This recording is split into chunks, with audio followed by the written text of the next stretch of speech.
परमात्मा को पाने तथा उसका वास्तविक लाभ प्राप्त करने के लिए पवित्र बाइबल में प्रमाण है कि प्रभु ने मनुष्य को अपना ही स्वरूप बनाया। 6 दिन में सृष्टि रचकर 7वें दिन विश्राम किया। कुरान शरीफ में प्रमाण है कि हजरत मोहम्मद को खुदा स्वयं कह रहे हैं कि मैंने तुम्हें उस परमात्मा की महिमा बताने के लिए भेजा है। वो परमात्मा कबीर है जिसने 6 दिन में सृष्टि रची तथा 7वें दिन तख्त पर जा विराजा। उसकी खबर किसी बाखबर से पूछकर तो देखो। कृपया अवश्य सुनिए जगत गुरु तत्वदर्शी संत रामपाल जी महाराज के अमृत वचन। गरीबदास साहिब जी परमात्मा की महिमा को आंखों देख के अब अन्य को समझाने की चेष्टा करते हैं, और हमेशा यही विशेषता रही है महापुरुषों में कि वो अन्य संतों के साथ ही बातचीत करते हैं ताकि अन्य शिष्य यदि गुरु मान जाते हैं तो शिष्य तो अपने आप स्वीकार कर लेते हैं। ऐसा अभी तक प्रचलन रहा। तो गरीबदास साहिब जी भी बता रहे हैं कि जो तुम ऐसे ब्रह्म ज्ञानी तो सतलोक की कहो निशानी, कि यदि तुम ब्रह्म ज्ञानी हो, तुम विद्वान कहलाते हो, तो सतलोक के बारे में जानकारी दो। हम अधि अवगत फुरमानी, हमरा भेद न कोई जानी, धर अंबर नहीं पौन न पानी, जा दिन की हम कहाँ निशानी, शंख जुगन पर ले परवाना, जा दिन का हम कागज ठाण्या। कहते हैं शंखों युग पहले जब ना कुछ भी नहीं था और जब परमात्मा ने सृष्टि रची उस दिन का मैंने इस अपनी अमर वाणी में उल्लेख कर दिया है।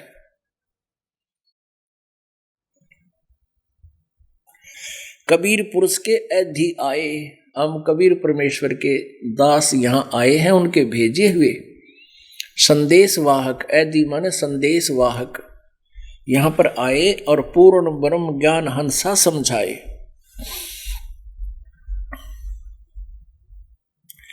चौदह तबक हमारा डंका और धर्मराज मानत है शंका। गरीबदास जी कह रहे हैं कि इन 14 भवनों में, एक ब्रह्मांड में 14 लोक हैं और उनसे अलग ये 3 लोक अन्य हैं। कहते हैं इन 14 लोक में हमारा बोलबाला है, और यहाँ का जो चीफ जस्टिस है, यहाँ का जो मुख्य न्यायाधीश धर्मराज है 21 इस ब्रह्मांड का, वो भी हमारे से कतराता है, हमारी आज्ञा का पालन करता है। क्या बताते हैं कि ब्रह्मा विष्णु महेश की जो पदवी पाए हुए हैं पुण्यात्मा, ये वही प्राणी हैं जो कभी परमेश्वर कबीर जी की शरण में रहे हैं और किसी चौथे युग में उन्होंने भक्ति मालिक की शरण में मर्यादा में रहकर कुछ दिन की। लेकिन इस परमात्मा की एक विशेषता है कि ये किसी को दुखी नहीं देख सकता। कबीर भगवान जो उसकी शरण में आ गए तो कुछ दिनों के बाद ये बहुत ज़्यादा सुख हो जाता है, और कुछ ही दिनों में जो मर्यादा में रहते हैं उनकी भक्ति भी बहुत अत्यधिक हो जाती है। तो फिर क्या होता है कि कुछ सुख जब अधिक हो जाते हैं, कुछ पिछले संस्कार से भी प्राणी को दुख नहीं होता और वो आकर के भी पुण्य संस्कारों के प्रभाव से नाम ले लेता है, भक्ति भी करता है, और फिर उसको और 2, 3, 4 साल, वर्ष, 5 वर्ष, 10 वर्ष वो भक्ति मालिक की सत साधना करता है, तो उसको आपत्ति तो पहले भी नहीं थी, और फिर ये भक्ति का और संग्रह हो गया। फिर किसी दिन वो मर्यादा में ना रहता है, तोड़ देता है और सतगुरु से गुप्त रखता है। तो मर्यादा टूट जाने से फिर उसके अंदर कोई ना कोई मलिनता आनी प्रारंभ हो जाती है। धीरे धीरे वो भगवान से यानी गुरु जी से दूर होता चला जाता है, और फिर वो क्या बनता है, फिर काल के हाथों चढ़ जाता है। पुण्यात्माओं, पहले ओम नाम का जाप ये ऋषिजन किया करते थे, साथ में डले भी ढोया करते थे तपस्या वाले। ओम नाम का जाप ये शास्त्र अनुकूल साधना की प्रथम कड़ी है। ये शास्त्र अनुकूल साधना ओम नाम की करते थे, लेकिन ब्रह्म सत्र की, और साथ में ये हठ योग रूपी ये मेडिटेशन, जिसको मेडिटेशन का गाटा जोड़ रखा है, ये मेडिटेशन भी कराया करते हैं। मेडिटेशन से सिद्धियां आ जाती हैं। इनसे नहीं 2 घंटे बैठा सुबह 2 घंटे शाम, ये तक गोड्डे रगड़ा करते, सारी उम्र खो दिया करते। जैसे एक बार विश्वामित्र राजा था, प्रेरणा पाकर राज त्याग दिया, सपरिवार जंगल में चला गया। जंगल में बच्चों को कुटिया काटिया बनाई, फिर कुछ दिन वहां रहा, फिर दूसरे ऋषियों से इसकी ऐसे खिंचगी, वशिष्ठ मुनि के साथ इसका विरोध हो गया। उनको नीचा दिखाने के लिए 12 वर्ष जंगल में और गहरा चला गया, बच्चा ने भी छोड़ गए। वहां साधना करके आया, बैटरी चार्ज करके आया, आकर उसको फिर ऐसे ही किसी को शराब देगा, किसी को आशीर्वाद देकर बर्बाद करके ऐसे। तो इस प्रकार वो शास्त्र अनुकूल साधना जो ओम नाम की वो करते थे, उसका क्रेडिट अलग लिखा जाता है। जो उस हठ योग करते थे मेडिटेशन, उसका अलग से लिखा जाता है। जो तप वो हो जाता है मेडिटेशन करने से, उस तप से वो राजा बनते हैं। वो सब उसके किए हुए क्रिया जैसे भी जिसने की वो लिखे जाते हैं। और साथ में सतनाम का जाप भी उन्होंने किया हुआ होता है। सतनाम मीन ओम नाम के साथ दूसरा मंत्र भी जाप किया हुआ होता है। किन्होंने? जो भगवान से विमुख हो जाते, गुरु से विमुख हो जाते, सतगुरु से, तो फिर वो क्या करते हैं, ओम नाम की जो जाप है उसमें, और सतनाम और दूसरा मंत्र भी है। ओम नाम के जाप को तो ये खत्म कर देते हैं ब्रह्मलोक में, युकाल इनको वहां नष्ट करवा देता है, वहां रखता है काफी दिन, 60 करोड़ तुम्हारी पूंजी, तुम्हारा ही पुण्य। उसके बाद जो दूसरा मंत्र है सत, वो बहुत कीमती है, उसकी बहुत ज्यादा वैल्यू है। उन प्राणियों में से अपने एक ब्रह्मांड के लास्ट स्थान पर, ब्रह्मलोक के सबसे ऊपर, जहां ये खुद रहता उससे नीचे 3 ये नकली व्यवस्था बना रखी है, सतलोक वाली, डुप्लीकेट। उसमें सतलोक, अलखलोक, अगमलोक, अनामी लोक। तो ऐसे इनको जो सतनाम के जाप करने वाले और फिर परमात्मा से विमुख हो जाते हैं, उनको वो फिर वहां रखता स्टॉक वहां उनको, क्योंकि इसकी जल्दी से कमाई खत्म नहीं होती दूसरे मंत्र की, मर्यादा से किया, वैसे नहीं अपने मनमुखी करता रहे। तो उनमें से फिर ये क्या करता है, ब्रह्मा विष्णु महेश की पोस्ट पर अपनी पुतनी दुर्गा के माध्यम से उनको पुनः जन्म देता है, और वो ब्रह्मा विष्णु महेश बना दिए जाते हैं। ऐसे ये काम बिगाड़ता है। और जो वहां सतलोक में चले गए, इन ब्रह्मा विष्णु महेश्वर से तो बहुत ज्यादा अच्छी आत्माएं हैं जो सतलोक चली जाती हैं, क्योंकि उसी क्लास के वो क्लास फेलो थे, और वो बीच में छोड़ के जितनी उन्होंने पढ़ाई की उसका बेनिफिट उनको मिल गया। तो यहां बता रहे हैं, शंख जुगन पर ले परवाना, जा दिन का हम कागज ठाना, कबीर पुरुष के ऐधि आए, पूर्ण ब्रह्म ज्ञान समझाए। हम ऐधि हैं दुर के भाई, जम किंकर पर हमरी दाई, सतलोक के हम सैलानी, आत्म तत्से पलटा बाणी, आद अंत का करो विचारा, जित से उपजा ये संसारा। ओंकार अष्टंगी माया, जिन ब्रह्मा विष्णु महेश्वर जाया।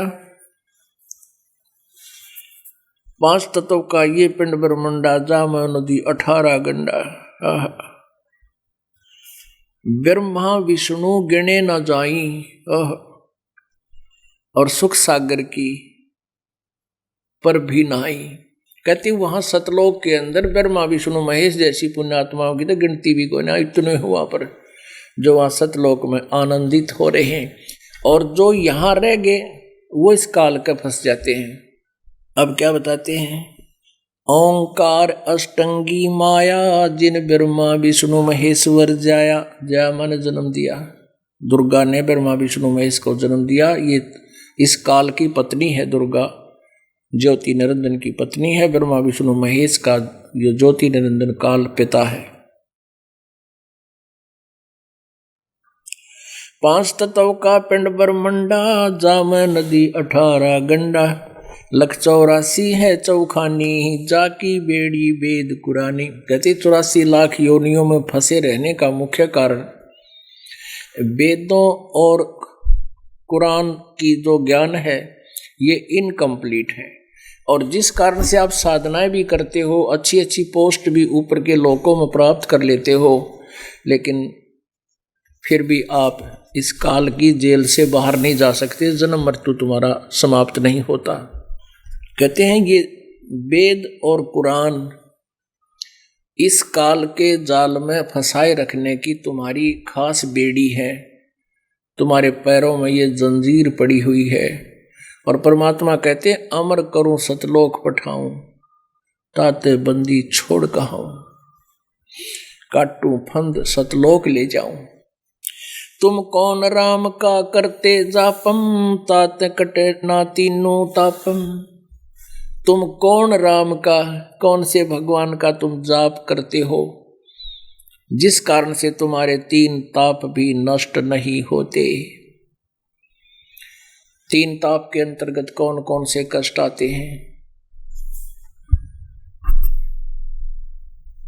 जैसे कोई जंतर मंत्र कर देता है, या कोई संत श्राप दे देता है, ऋषि श्राप दे देता है, कोई देव रुष्ट हो जाता है।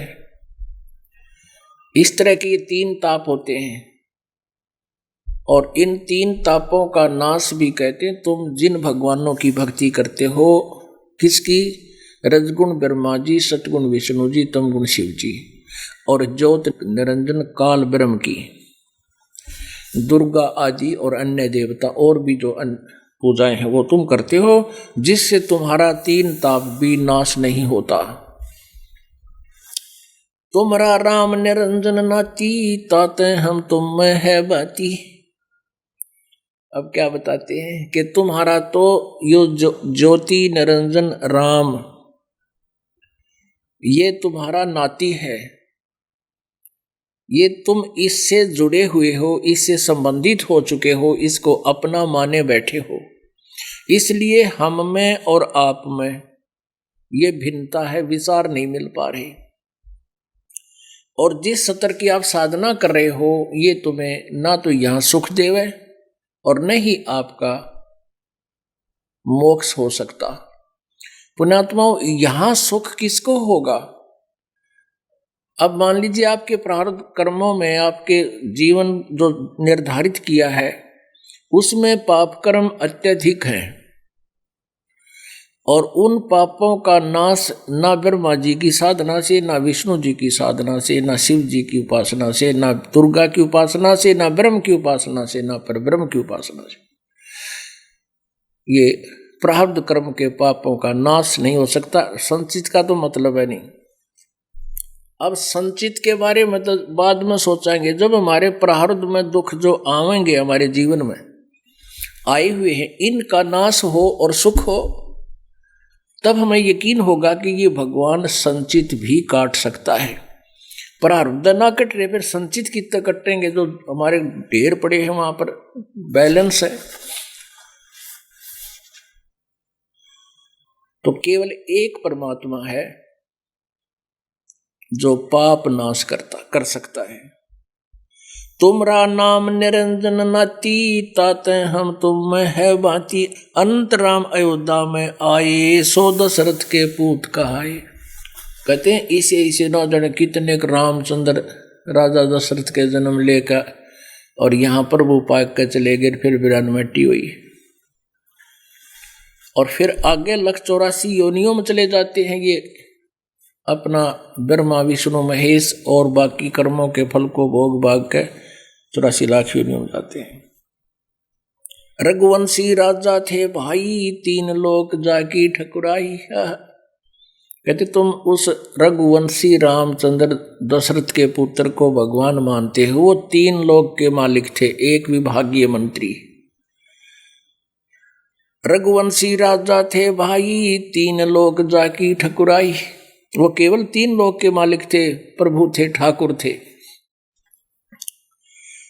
कोट राम गए लंका तोरी, ताको लखी न अवगत डोरी। कहते हैं करोड़ रामचंद्र लंका तोड़ तोड़ कर प्रभु पाक गए, उनको उस अवगत की डोरी यानी आगे वाले मार्ग का ज्ञान नहीं हुआ। आदि राम कबीर सरबंगी, अवगत अस्थिर अचल अभंगी। आदि राम, ओहो, वो सनातन परमात्मा आदि राम सबसे पहले वाला प्रभु कहते कबीर साहिब है। सर्वंगी माने सर्वव्यापक वासुदेव। रमता राम अलख परवानी, सतपुरुष की कहूँ निशानी।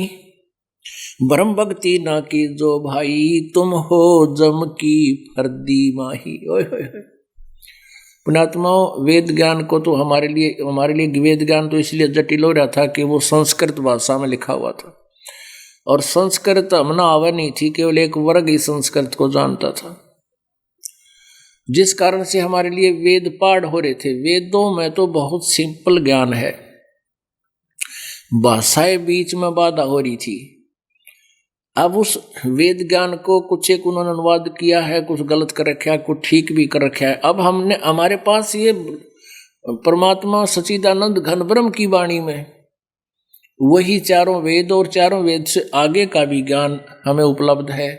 तो इस सूक्ष्म वेद से हम इन 4 वेदों को भी जो अनुवाद गलत कर दिया गया है उनको भी सेट कर लेंगे। अब क्या बताते हैं, ब्रह्म भक्ति ना की जो भाई, तुम हो जम की फर्दी माही। कौन मुक्ति के तुम हो बासी, ब्रह्म वेद में पड़ी हो लासी।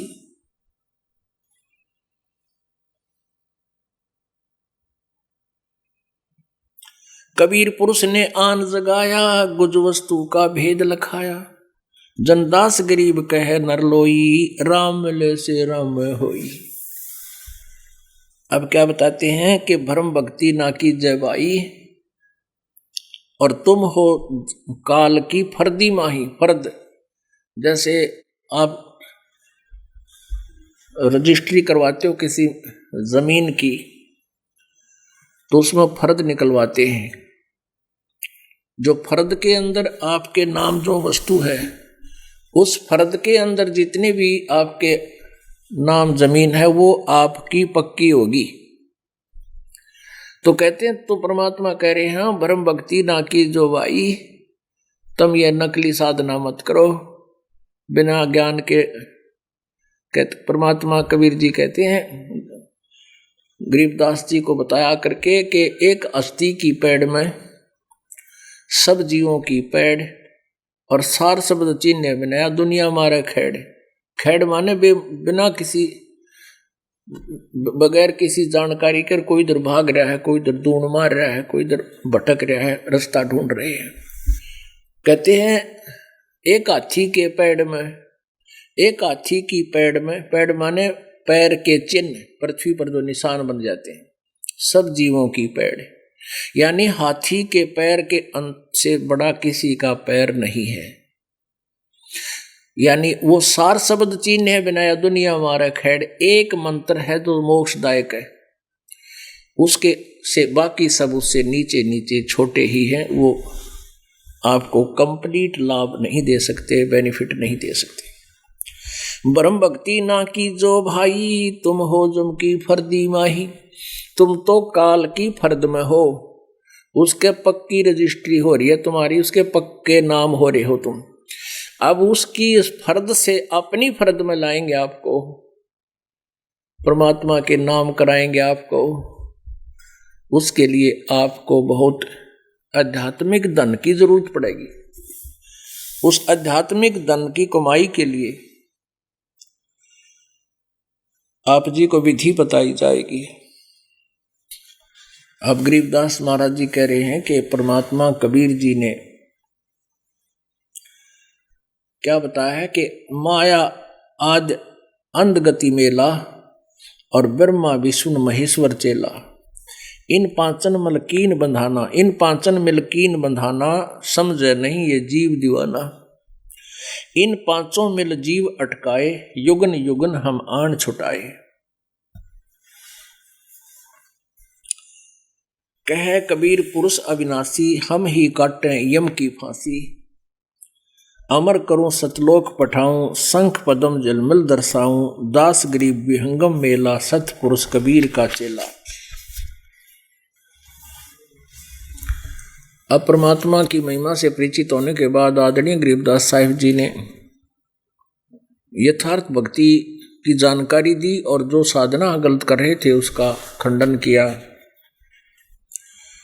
गुरुआ गाम बिगाड़े संतो, गुरुआ गाम बिगाड़े।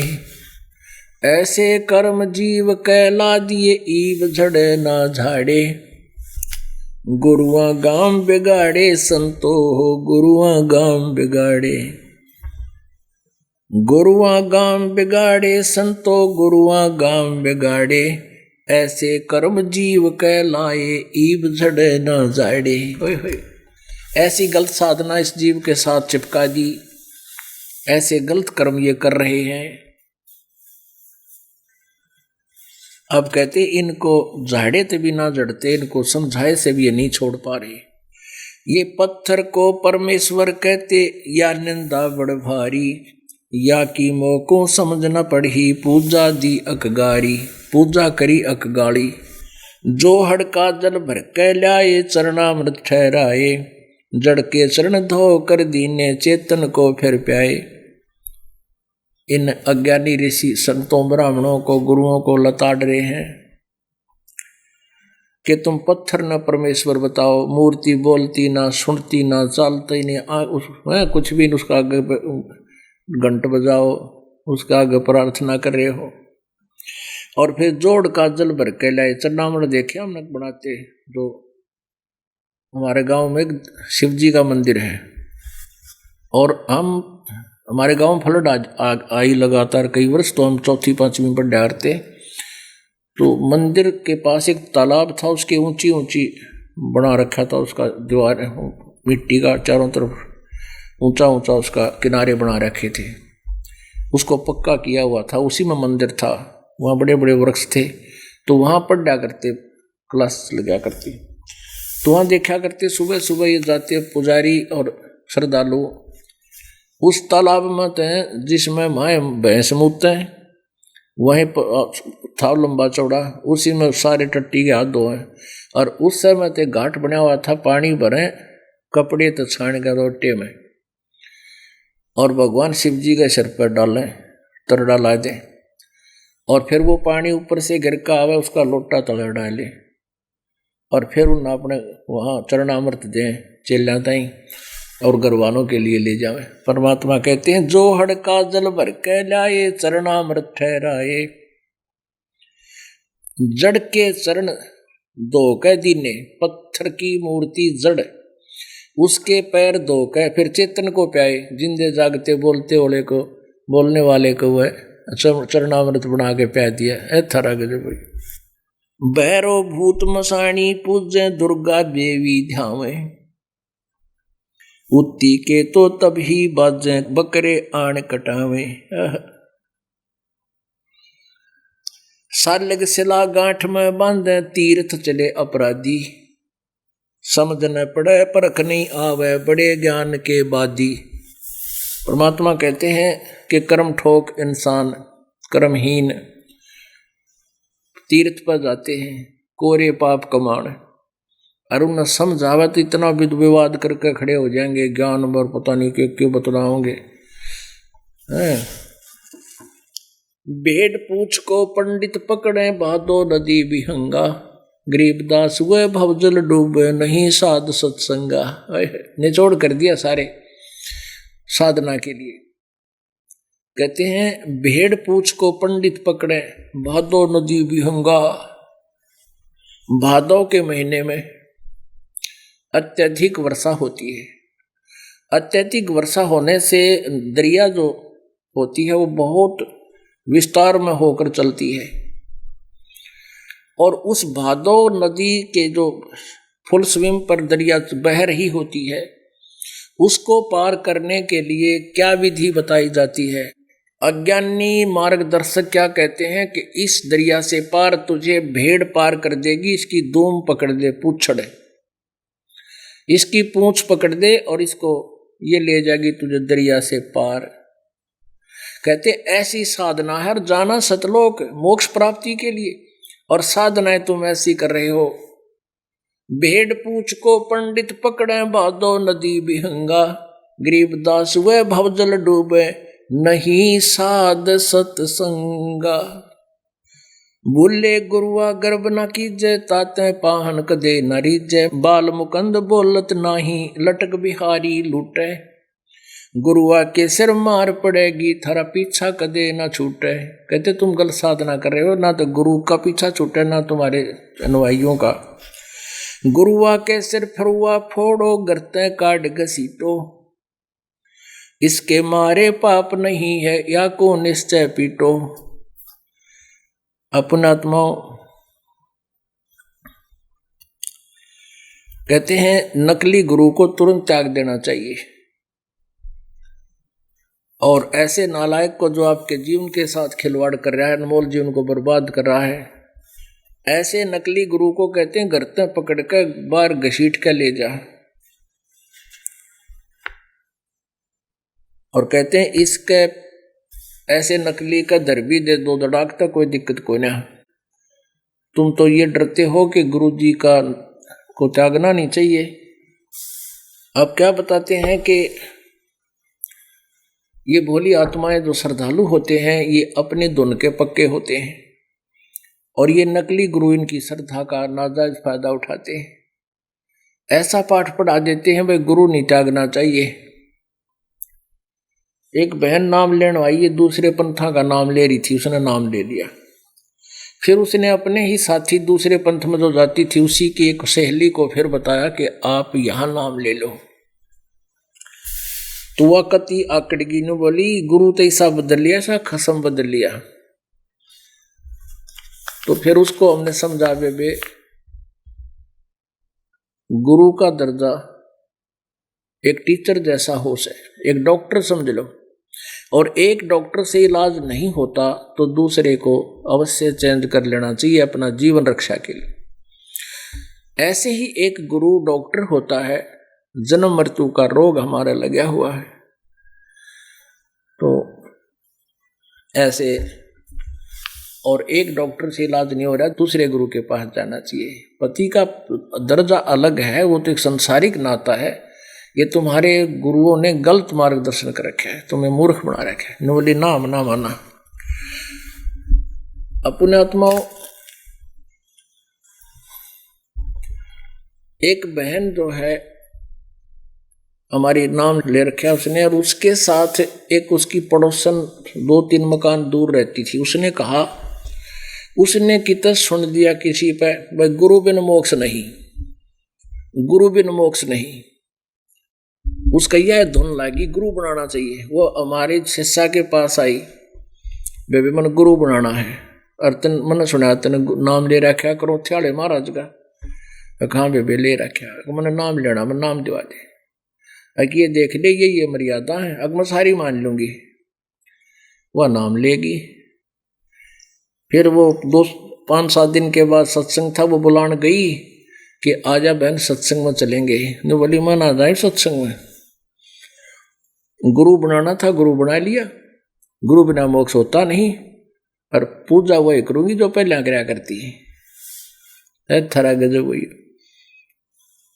परमात्मा कहते हैं कबीर ये माया अटपटी किस सब गट आन अड़ी, और किस किस न समझाऊं या कुआ भांग पड़ी। एक बुढ़िया आई यहाँ पर, तो मैं ऐसे पूछ लेता हूँ, माँ भी पहले बहन माँ इतना कहीं पहले से उपदेश ले रखा है? हाँ ले रखा है।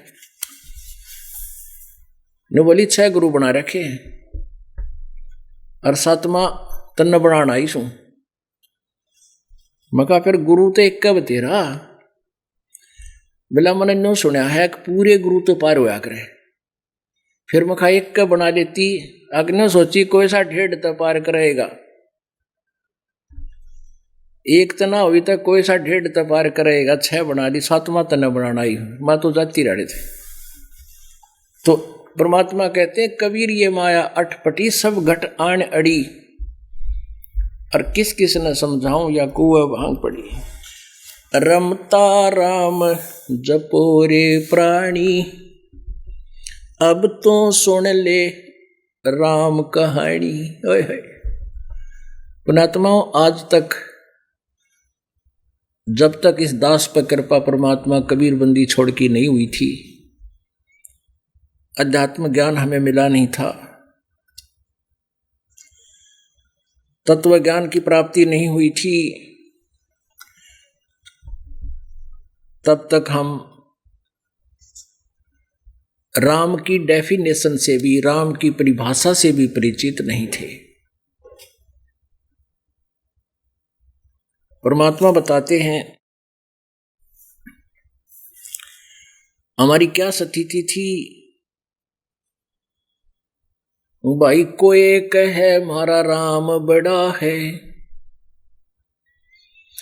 कोई कहे खुदाई रे, कोई कहे हमारा राम बड़ा है, कोई कहे खुदाई रे, कोई कहे ईसा मसीह बड़ा है, ये बाटा रहे लगाई रे, कोई कहे ईसा मसीह बड़ा है, ये बाटा रहे लगाई रे।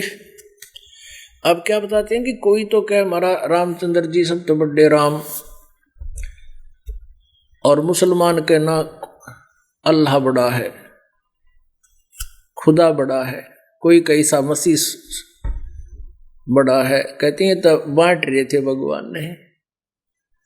अब क्या है, 5 अंधे थे,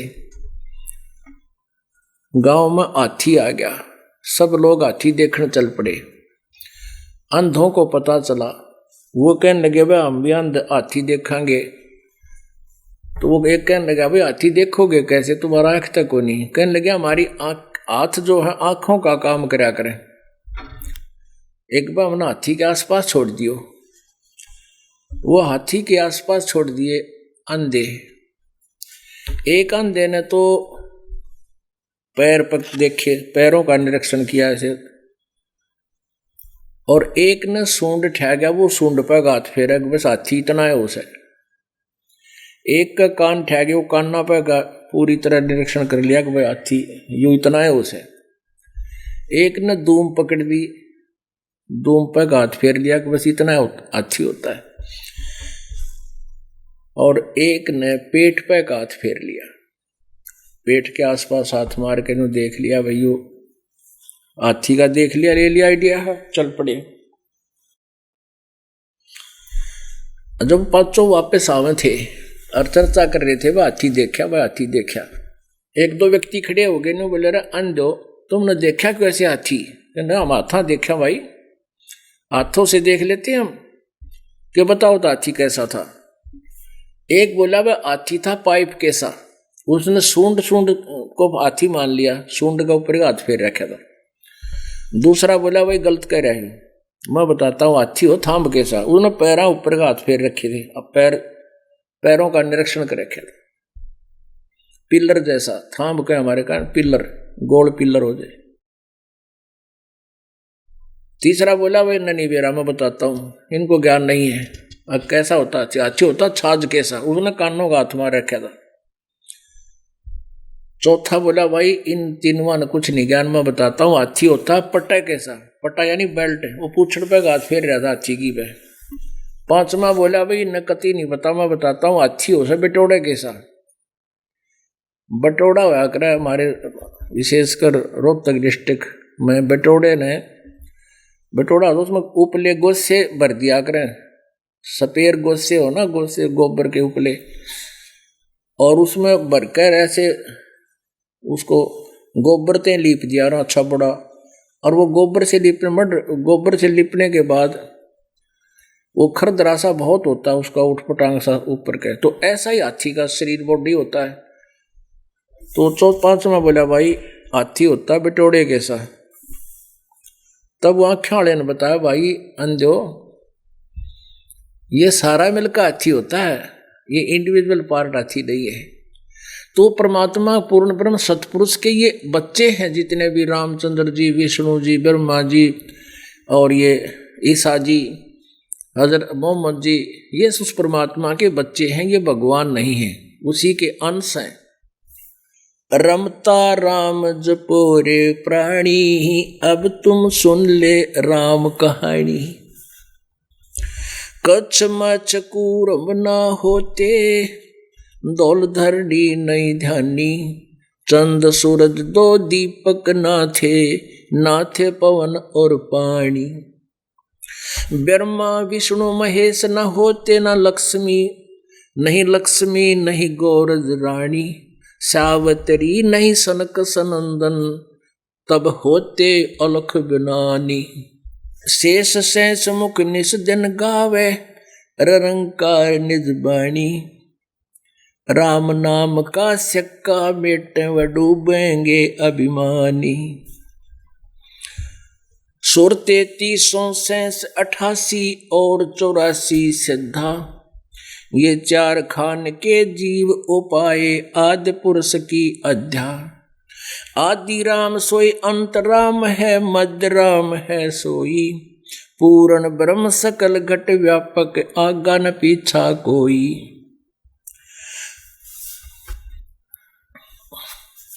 जनक विदेही राजा होते, जब राय की बंद तोड़ी। राम नाम प्रहलाद उधर गेवा, फूक फाक दी ओड़ी। रामचंद्र रघुवंशी होते, जिन जाण्या तिन जाण्या।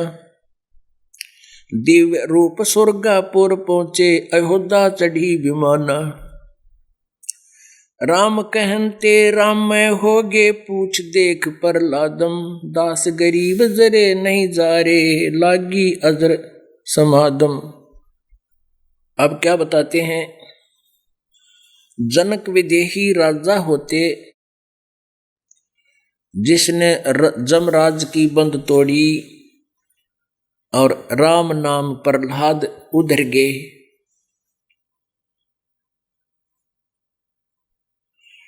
वह फूक फाक दी ओड़ी।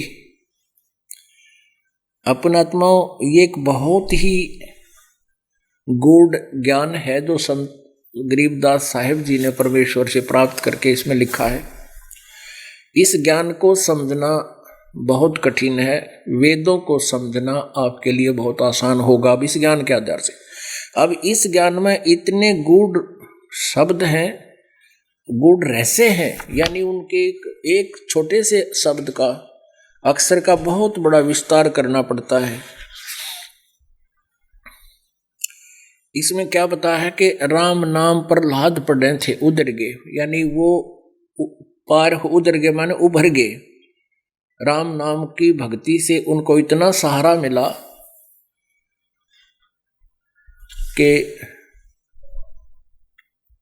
उनके पिताजी खुद राजा थे हिरण्यकशिपु, और वो हिरण्यकशिपु कहता था कि मेरा नाम जाप करो, भगवान का जाप नाम मत करो। लेकिन प्रहलाद को ये पता था कि पिताजी मिसगाइडेड हैं, राज के अभिमान में छोटी सी सिद्धि प्राप्त करके ये भूल रहे भगवान को। वो कहते थे नहीं पिताजी, परमात्मा की भक्ति से ही कल्याण होगा। यानी प्रहलाद भी राम का नाम जाप करते थे, राम राम नहीं। नारद जी से उपदेश प्राप्त किया था, वो अन्य मंत्र था जो दास कभी बताएंगे आपको। और पिछले संस्कार भी थे उसके, कहते हैं पिछले पुण्य से होते हैं पूर्ण हंस मुराद। तो कहने का भाव ये कि उस प्रहलाद को उनके पिताजी ने ये इतनी यातनाएं दी, पर्वत से ऊपर से गिरवा दिया, पहाड़ से डलवा दिया, नीचे मर जाएगा। नीचे फूल, परमात्मा ने ऐसे बड़े बड़े फूल के पौधे बना दिए, ऐसे फंसे हुए, उनके ऊपर जाके गिरा। सुबह उठ के घर चला गया। फिर सोचा कि इसको कैसे मारे, दुनिया निंदा भी ना करे, ऐसा कर दें। होलिका उसकी बहन थी, प्रहलाद की बुआ थी। चिता बना करके होलिका बैठ गई उस पर और प्रहलाद को कहा कि आजा बेटा तू भी बैठ जा। प्रहलाद से कहा उसके पिता ने कि तू बैठ, इसमें देख तेरी बुआ नहीं जलेगी, अगर तेरा भगवान है तो तू भी नहीं जलेगा। तो उस होलिका ने तो अपने ऊपर एक ऐसा वस्त्र ओढ़ लिया जिसको अग्नि नहीं जलाती थी, उसने वरदान से प्राप्त कर रखा था किसी ऋषि से, किसी देवता से। अब हुआ तो बैठ गई चादर ओढ़ के और प्रहलाद बैठा लिया गोड्या में, चिता पर बैठ गई, आग लगा दी। परमात्मा ने ऐसी लीला की, ऐसी जोर की आंधी चली, ओथल पोथल होकर नो वह चद्दर तो प्रहलाद पाएगी, आग पूरी बकड़ बढ़ गई थी और वह बुआ जल के मर गई। पावेगा अपना किया रे, भोगेगा अपना किया रे। भाई प्रहलाद पैज परवान करी है, धर नरसिंह अवतारे। अब जैसे फिर प्रहलाद को उसने सोचा यू कैसे नहीं मर रहा है, तो एक खंबा लाल कर दिया, कति लोहे का खंबा इतना आग में इतना गर्म कर दिया और उसको कहा कि तू इस खंभे को पकड़, यदि इस तेरा भगवान है अब पता चलेगा। और इतना इतना हीट दे रखी थी उसको, इतना गर्म कर रखा था, खड़ा खड़ा खंबा लकड़ी जला जला के कि हाथ लग जाए तो बालक का चिपका ही रह जाए, खत्म हो जाए 1 सेकंड में। प्रहलाद घबरा गया कि आज खत्म होगा। तो तब उसके ऊपर बालू कीड़ी चलती नजर दिखा दी परमात्मा ने, बेटा घबराना। उन्होंने सोची कीड़ी नहीं चलती, ऐसे करना चाहा, उसी समय फट गया वो खंबा, उसमें से परमात्मा पूर्ण ब्रह्म, ऊपर से शेर, नीचे से मनुष्य, लंबे लंबे हाथों के नाखून बाहर निकला। अब वो हिरण्यकशिपु हाथ जोड़े, पैर पकड़े, मुझे बख्श दो बख्श दो। तब नरसिंह ने कहा कि ये बच्चा तेरे सामने कितने दिन से हाथ जोड़ रहा था बेरहम, तुझे रहम हुआ इस पर? अब अपना नंबर आया, तुझे डर लगा, पाड़ के फेंक दिया, खत्म कर दिया। अब ये तो है कथा और सत्य कथा है, लेकिन इसका निष्कर्ष क्या है? और ये तत्व ज्ञान जो आपको बताया जा रहा है, इसमें हर स्टोरी का, कहानी का एक निष्कर्ष निकाला जाता है। जो जाकी सरना बसे, ताको ताकी लाज, जल सो ही मछली चढ़ जाए, वो बह जाते गजराज। कबीर परमात्मा कहते हैं, जो जाकी सरना बसे, ताको ताकी लाज,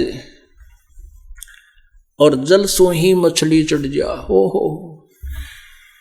50-50 फुट, 40-40 फुट नीचे पानी गिरता है, 20-20 फुट, 10-10 फुट नीचे, और मछलियां नीचे से ऐसे स्पीड से ऊपर पहुंच जाती हैं उस बहाव के विपरीत दिशा में, और वहां पर जहां वो जल गिर रहा है झरनों का, हाथी के भी पैर डिगा देता है, हाथी नहीं रुक सकता वहां पर। अब कहने का भाव क्या है कि जो जाकी सरना बसे, ताको ताकी लाज। अब मछली उस जल के बिना नहीं रह सकती, मछली का उस जल से विशेष लगाव है, वह उसकी पक्की भक्त है, और जल के बिना 5 मिनट के अंदर मछली तड़प तड़प कर मर जाती है। तो इसलिए जल ने उसको इतना अनुकूल दे दिया, उसको इतना छूट दे दी, तू कितने घूम, ऊपर चढ़ नीचे आ, तेरी सारी छूट। तो पुण्यात्माओं, जैसे हम जिस भी राम की शरण लिए हुए हैं, उसकी जितना सामर्थ्य है उतना राहत आपको अवश्य देगा। जैसे आपका किसी SHO से मेल है, थाने में आम आदमी नहीं जा सकता, और यदि थानेदार का खास मित्र है, वो बेधड़क थाने में जाता है और थानेदार उसको कुर्सी पे बिठा के चाय पिलाता है और उस थाने में कितना घूमे फिरे वो। ऐसे ही किसी की मित्रता एसपी से है, आईजी से है, तो वो उसका खास मित्र है तो उसको वो सारी छूट दे कि तक घूम फिरे।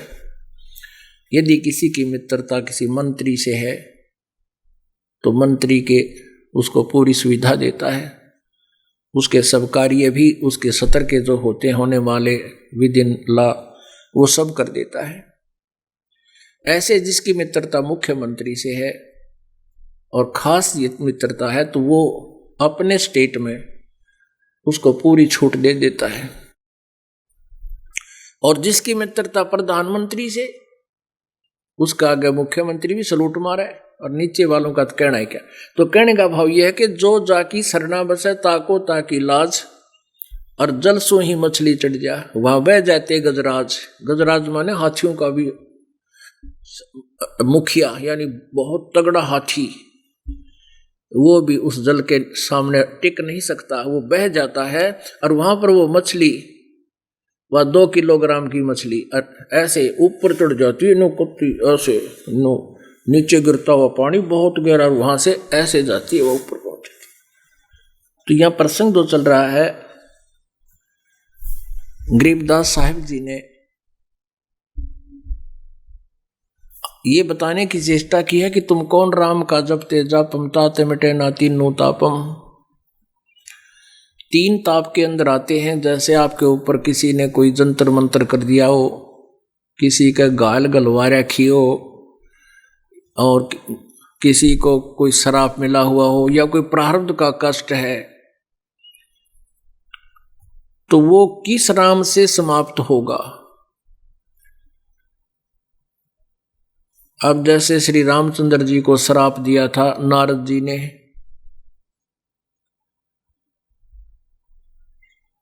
कि तू एक जीवन अपने पत्नी के योग में बिताएगा, ऐसा ही हुआ। श्री रामचंद्र जी यानी विष्णु जी को श्राप दिया था, श्री रामचंद्र रूप में राजा दशरथ के घर जन्म हुआ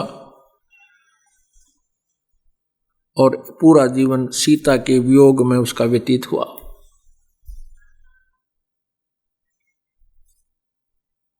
एक बार दुर्वासा जी ने श्राप दिया था कि यादव कुल का नाश होगा, ऐसा ही हुआ। श्री कृष्ण जी का पूरा कुल नष्ट हो गया, श्री कृष्ण जी भी मारे गए। एक शिकारी ने उनके पैर में तीर मारा था, विषाक्त, उनकी भी मृत्यु हुई थी। पुणात्मा, हमने अभी आपने सुना कि रमता राम जपोरे प्राणी, अब तू सुन ले राम कहानी। परमात्मा की कहानी, राम कहानी तो सृष्टि रचना से कंप्लीट होगी। सृष्टि रचना की जानकारी थोड़ी सिंपल से आपको देंगे, तब आपको पता चलेगा कि कौन राम और कितनी अक्षमता का है। सृष्टि रचना के बारे में जानकारी देंगे आपको थोड़ी सी, फिर विस्तार से कल बताएंगे। राम की कहानी आपको सुनाते हैं। अभी तक हम सत्यनारायण कथा सुना करते थे। सत्यनारायण हम मानते थे श्री विष्णु जी को, और विष्णु जी को सत्यनारायण। सत्यनारायण मीन अविनाशी प्रभु। सत्य माने अविनाशी, सत साहिब कहो, सत्यनारायण कहो, सतपुरख कहो, सत साहिब कहो। वो सत्यनारायण ये नहीं थे, क्योंकि ब्रह्मा विष्णु महेश भी नासवान हैं। पुणात्मा, यहां समस्या आ जाती है कि ये कैसा प्रसंग है कि ब्रह्मा विष्णु महेश नासवान हैं। तो ये बात आम आदमी के गले में उतरती को ना, और इसको गले में उतारने के लिए थोड़ा सा सहयोग लेना पड़ेगा अपने ही सदग्रंथों का। देखिएगा श्रीमद् देवी भागवत ब्रह्मा विष्णु महेश तीनों नासवान हैं। गीता प्रेस गोरखपुर से प्रकाशित है ये।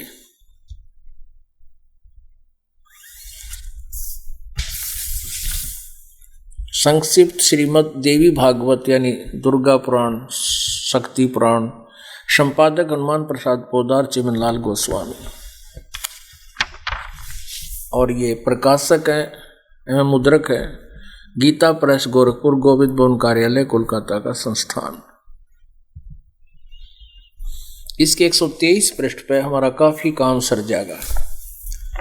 ये 5-7 पंक्तियों में बहुत कुछ बात सुलझ जाएगी। तीसरा सकंद 123 पृष्ठ पे।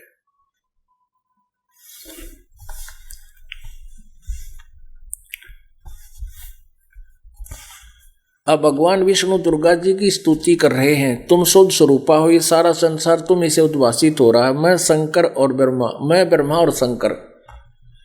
विष्णु जी कह रहे हैं मैं ब्रह्मा और शंकर, हम सभी तुम्हारी कृपा से विद्यमान हैं। हमारा आविर्भाव और तिरोभाव हुआ करता है।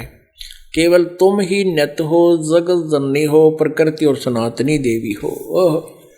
हमारा आविर्भाव यानी जन्म, तिरोभाव में मृत्यु होता है। हम तो जन्मते मरते हैं, अविनाशी नहीं है। भगवान शंकर बोले देवी, यदि महाभाग विष्णु तुम ही से प्रकट हुए हैं तो उनके बाद उत्पन्न होने वाले ब्रह्मा भी तुम्हारे ही बालक हुए। फिर मैं तमोगुणी लीला करने वाला शंकर क्या तुम्हारी संतान नहीं हुआ? अर्थात मुझे भी उत्पन्न करने वाली तुम ही हो। शिवे, संपूर्ण संसार की सृष्टि करने में तुम बड़ी चतुर हो।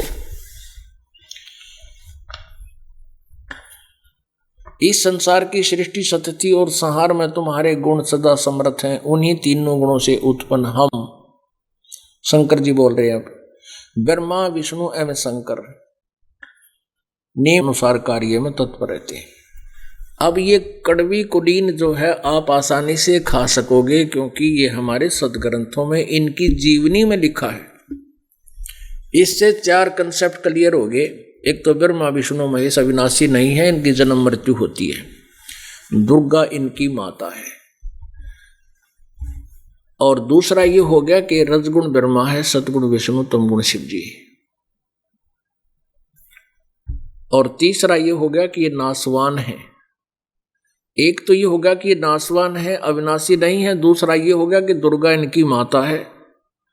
और तीसरा ये हो गया कि रजगुण ब्रह्मा, सतगुण विष्णु, तमगुण शिव जी। और चौथा ये हो गया केवल ये नियमित काम करते हैं। ये किसी के कोई संस्कार को कम बत्ती नहीं कर सकते। आपके प्रारब्ध में यदि किसी को कोई कष्ट है तो ये उसको निवारण नहीं कर सकते, क्योंकि इन्होंने स्वयं भोगना पड़ा। जैसे विष्णु जी को श्राप दिया था, अभी बताया आपको, नारद जी ने, विष्णु जी ने भोगा श्री राम रूप में आकर। श्री राम रूप रामचंद्र जी के रूप में रामचंद्र जी ने सुग्रीव के भाई बाली को मारा था, धोखा देकर पेड़ की ओट लेके। वो बदला भी उन्होंने श्री कृष्ण रूप में आकर दिया। श्री कृष्ण जी तो विष्णु जी वाली आत्मा थे, और बाली वाली आत्मा एक शिकारी था जिसने विषाक्त तीर लिए हुए था। भगवान श्री कृष्ण जंगल में एक वृक्ष के नीचे लेटे हुए थे, पैर में पद्म था। उस पद्म को मृग की आंख जानकर, वृक्ष के झुरमटों में से ना देखकर स्पष्ट उस विषाक्त तीर को हिरण जानकर ठोक दिया। श्री कृष्ण जी उस विषाक्त तीर से मृत्यु को प्राप्त हुए। तब श्री कृष्ण जी ने मृत्यु से पहले उस शिकारी से कहा कि भी तेरा और मेरा ये पिछला कोई संस्कार था। अब वो शिकारी रोने लगा, कहने लगा, उसने देखा कि मृग नहीं, ये तो द्वारकाधीश मर गया। हाथ जोड़कर कहने लगे, भगवान मुझसे गलती होगी, आपकी मृत्यु निश्चित है, क्योंकि ये विषाक्त तीर है और मेरे से धोखा हो गया। श्री कृष्ण ने कहा कि भाई तेरे से कोई धोखा नहीं हुआ, ये तेरा और मेरा पिछला टिट फॉर टेट था, पिछला अदला बदला था, वो आज पूरा हो गया। तब शिकारी ने कहा, प्रभु मेरा ऐसा कौन सा, आपका और मेरा केवल जेड़ा, आप राजा, मैं कंगाल आदमी जंगल में भटकने वाला। तब श्री कृष्ण जी ने कहा, त्रेता युग में मैं रामचंद्र था, तो बाली था, सुग्रीव का भाई बाली था, और मैंने तेरे को ऐसे ही धोखा देकर मारा था। आज तूने मेरे से मेरे को मार दिया, तेरा और मेरा हिसाब बराबर है, अकाउंट क्लियर हुआ तेरा और मेरा। तो कहते हैं तुम कौन राम का जपते जापम, तात कटे ना तीनू तापम, अदले बदले लेखे लेखा, समझ बूझ सुन ज्ञान विवेका। कि तुम तो ऐसे ही एक दूसरे का टिट फॉर टेट करने के लिए जन्मते मरते रहते हो, और हमारे ज्ञान पर विचार करो, तुम्हारे इन सब संस्कारों को सुलझा देंगे।